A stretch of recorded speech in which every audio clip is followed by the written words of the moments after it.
ہمارے ساتھ تمام مکاتب فکر سے علماء دین موجود ہیں جو اپنے اپنے مکاتب میں ایک مقام رکھتے ہیں، ایک حیثیت رکھتے ہیں، اور ان سے لوگ سوالات بھی پوچھ رہے ہیں. اور بریک سے پہلے ایک بہت اچھا سوال پوچھا گیا جو میں ابو انشا ڈاکٹر قاری خلیل الرحمن جاوید صاحب سے پوچھنا چاہ رہا ہوں.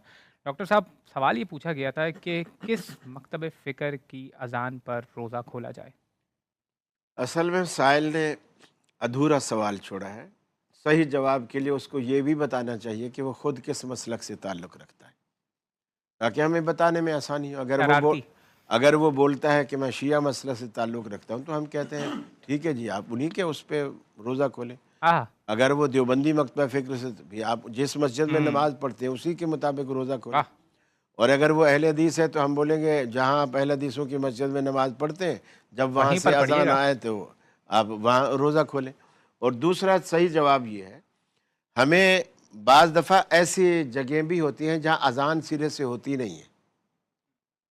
مثلا آپ کسی ایسی جگہ پہ ہیں، آپ کو اذان کی آواز نہیں آ رہی، آپ روزے سے ہیں، اذان کی آواز نہیں آ رہی، تو اب کیا کریں؟ یا تو کھولیں ہی نہ، یا پھر پریشان بیٹھے رہیں.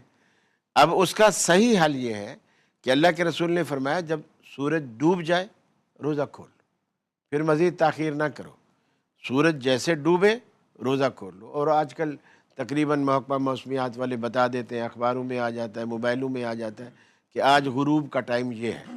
آپ یہ نہ دیکھیں کس مسلک کا کیا ٹائم ہے، یہ دیکھیں کہ غروب کا آج کا ٹائم کیا ہے. اچھا. جب وہ ٹائم آ جائے آپ روزہ کھولیں. اذان سننا ضروری نہیں ہے. ایک اور لائف والا ہمارے ساتھ گونگا موجود ہے. کیسے روزہ کھولے گا؟